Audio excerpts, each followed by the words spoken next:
আসসালামু আলাইকুম। আজকে আমি ট্যাক্স ফাইল করব, কারণ কানাডায় ট্যাক্স ফাইলটা কিন্তু খুবই ইম্পর্টেন্ট। বাংলাদেশে যেমন হচ্ছে ট্যাক্স ফাঁকি দেওয়া যায়, অনেকেই ট্যাক্স ফাঁকি দেয়, মানে যে বেশিরভাগ মানুষ যাদের ইনকাম অনেক বেশি তারা কিন্তু ট্যাক্স ফাঁকি দেয়। কোটি কোটি টাকা যাদের ইনকাম তারা কিন্তু ট্যাক্স ফাঁকি দেয়। বাট অল্প কিছু হাতে করে মানুষ ট্যাক্স দেয়, যারা হচ্ছে চাকরি করে, তাদের প্রতিষ্ঠান থেকে সরাসরি টাকা কেটে নেওয়া হয়, নইলে তারাও কিন্তু কি করে। কানাডাতে ট্যাক্স ফাঁকি দেওয়ার কোনো ওয়ে নেই, আর ফাঁকি দেওয়া উচিত হবে না, কারণ এর পেছনে অনেক গুরুত্বপূর্ণ কিছু কারণ আছে। কারণটা হচ্ছে যে এখানে ট্যাক্স রিটার্ন জমা দিলে কিংবা ট্যাক্স দিলে সেটা কিন্তু একটা রিটার্ন পাওয়া যায়। বাংলাদেশে একসময় ট্যাক্স রিটার্ন জমা দিলে এক বোতল পানি, একটা কলম এবং একটা ছোট বিস্কিটের প্যাকেট দিত, যেটা পরবর্তীতে সেটা দেওয়া বন্ধ। জুটের ব্যাগ, একটা জুটের ব্যাগও পাওয়া যায় তো একটা। হ্যাঁ, আমার কিছু ব্যাগও আছে যে ব্যাগগুলো আসলে কোনো কাজে লাগে না, এখন কিন্তু সেটাও দেয় না। কিন্তু এখানে এই ট্যাক্স রিটার্নগুলো জমা দিলে ট্যাক্সের সব ডকুমেন্টস হচ্ছে আপনার এমপ্লয়ার আপনাকে দিয়ে দেবে, অ্যাডিশনাল আপনাকে কোনো টাকা দিতে হবে না। আপনি শুধু ট্যাক্স ফাইলটা করবেন, কিন্তু এর বিনিময়ে কিন্তু আপনি ট্যাক্সের রিটার্ন পাবেন। তো আজকে আমি যাচ্ছি ইউনিভার্সিটিতে, ট্যাক্স ক্লিনিক আছে, তো ট্যাক্স ক্লিনিকে আমি সরাসরি সেখানে ট্যাক্স ফাইলটা করব, এবং আমি জানি না কীভাবে করতে হয়, তারা আমাকে হেল্প করবে।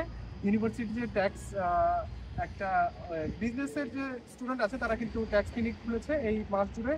ট্যাক্স ফাইল তারা ওপেন করবে, আমরা সেখানে যাবো এবং এই সার্ভিসটা নিব। Let's go.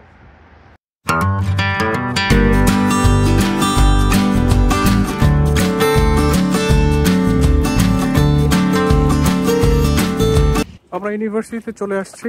আমরা এখন যাচ্ছি স্টুডেন্ট ইউনিয়ন বিল্ডিংয়ে, যেখানে বিভিন্ন ধরনের স্টুডেন্ট সার্ভিসের জন্য রুম আছে। আমরা যাব অ্যালামনাই রুমে, যেখানে হচ্ছে এই ট্যাক্স ক্লিনিকটা বসছে। So let's get inside.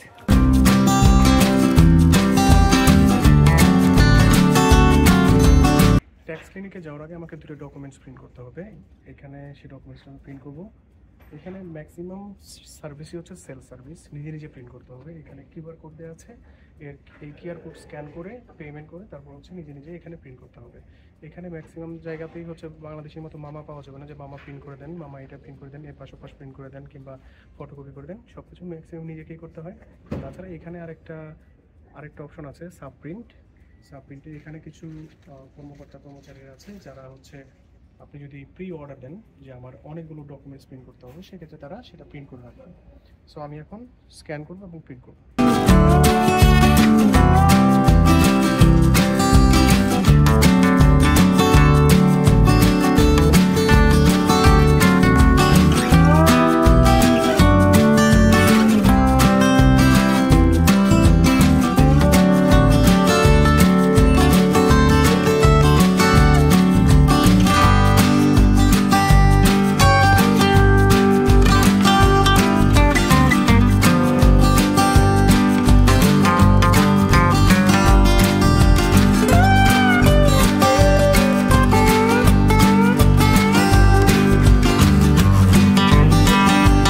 এ হচ্ছে tax clinic, free tax clinic.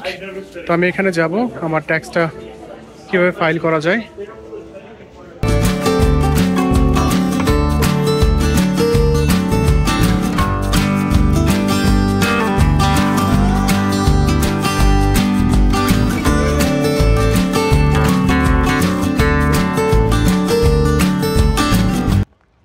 অবশেষে ট্যাক্স ফাইল করতে পারলাম। আমি যখন এসছিলাম সকালে, তখন আসলে হাতে পর্যাপ্ত সময় ছিল না, আইএতে স্কুল ছিল এবং আইএতে স্কুল থেকে পিক আপের যে সময়টা সেটা হয়ে গেছিলো। এই জন্য আসলে তখন সার্ভিসটা নেওয়া হয়নি, কারণ এটা আধা ঘন্টায় সম্পন্ন হবে না, বেশ সময় লাগবে, 2-3 ঘন্টা লেগে যাবে। সেজন্য ডিসাইড করলাম যে বিকেলে আসি। আজকে শুক্রবার, নামাজ শেষে এখানে চলে আসবো সরাসরি এবং এখান থেকে এই সার্ভিসটা নেব, এবং সেটাই করলাম।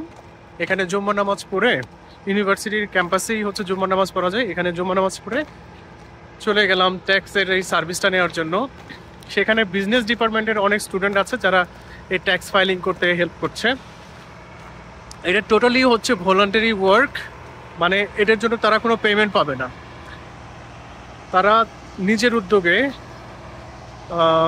কিছু উদ্যমী ছেলে মেয়ে এই কাজগুলো করছে, তাদেরকে আসলেই ধন্যবাদ দিতে হয় এবং অ্যাপ্রিসিয়েট করতে হয়, বিকজ এই কাজগুলো আসলে প্রফেশনালদের কাছ থেকে নিতে গেলে অনেক কস্ট হয় এবং এটা খুবই এক্সপেন্সিভ আসলে এখানে কানাডাতে। সো ধন্যবাদ না দিয়ে উপায় নেই। আমার এই কাজটা করার জন্য তাদের 3 ঘন্টা সময় লাগলো। আমি 2টা থেকে স্টার্ট করেছি, এখন 5টারও বেশি বেজে গেছে, মানে 3 ঘন্টারও বেশি সময় লেগেছে। তারাও অনেক নতুন নতুন অনেক কিছু জানতে পারলো, একজন আরেকজনকে জিজ্ঞেস করে অনেক কিছুতেই কনফিউজ ছিল, সেগুলো তারা হচ্ছে ক্ল্যারিফাই করে নিল। কিন্তু তারা বারবার চেক করেছে, কেউ না জেনে কোনো কিছু বসায়নি কোনো জায়গাতেই। সিনিয়রদের হেল্প নিয়েছে, একজন যেটা জানে না সে আরেকজনের কাছ থেকে হেল্প নিয়েছে, জেনেছে, তারপর এটা সাবমিট করেছে। এবং তারা এনশিওর করেছে এটা যেন অলমোস্ট কি বলে অ্যাপ্রোপ্রিয়েট হয় এবং সব ডকুমেন্টস সব তথ্য যেন ঠিক থাকে এবং কোনো সমস্যা যেন না হয়। সো এটা খুবই ইম্পর্টেন্ট ট্যাক্স ফাইলিং করা কানাডাতে। সো ট্যাক্স ফাইলটা করতে পেরেছি। এটা হচ্ছে ইউনিভার্সিটি অফ অ্যালবার্টা ক্যাম্পাস, খুবই বিউটিফুল একটা ক্যাম্পাস, চমৎকার এনভায়রনমেন্ট। এখানে নেই কোনো রাজনীতি, নেই কোনো প্রোপাগান্ডা, নেই কোনো বিশৃঙ্খলা। লোকজন সবাই সবার মতো পড়াশোনা করছে, তারপর সবাই রিসার্চ করছে, সবাই সবার কাজ করছে, কোনো ডিস্টারবেন্স নাই। ইউনিভার্সিটির ভিতরে এলআরটি স্টেশন আছে, বাস স্টপেজ আছে, অল ফ্যাসিলিটিস ইনক্লুডেড। আর টিচাররাও অনেক ভালো, সব মিলিয়ে আসলে এই জন্য বাইরের দেশে মানুষজন পড়তে চায়, কারণ এখানে পড়লে লাইফটা চেঞ্জ হয়ে যায়, দৃষ্টিভঙ্গি বদলে যায় টোটালি।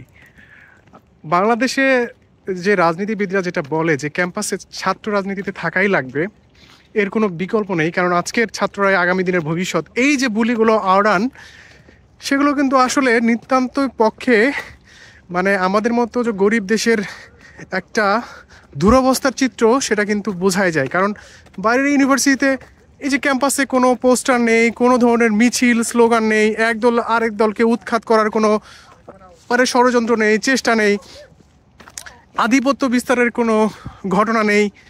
তো এখানে এগুলো ভালোভাবে চলছে না, দেশ কি এগিয়ে যাচ্ছে না? আর বাংলাদেশের কয়েকটা ইউনিভার্সিটি বিশ্ব র্যাঙ্কিংয়ে প্রথম দিকে আছে, কোন ইউনিভার্সিটি কি আছে, এবং ইভেন শেষের দিকেও নেই। কিন্তু এখানকার ইউনিভার্সিটিগুলো র্যাঙ্কিং অনেক এগিয়ে আছে, কারণ এখানে রিসার্চের ব্যবস্থা আছে। এখানে রিসার্চ ফিল্ডে অনেক ধরনের সহায়তা করা হয়, সরকারি থেকে শুরু করে বেসরকারি অনেক প্রতিষ্ঠানই এখানে সহায়তা করে। কিন্তু বাংলাদেশে এর কোনোটাই নেই। আর এই জন্যই এই দেশগুলো এত এগিয়ে। সবাই ভালো থাকবেন, সুস্থ থাকবেন, দেখা হবে পরের কোনো ভিডিওতে। আল্লাহ হাফেজ।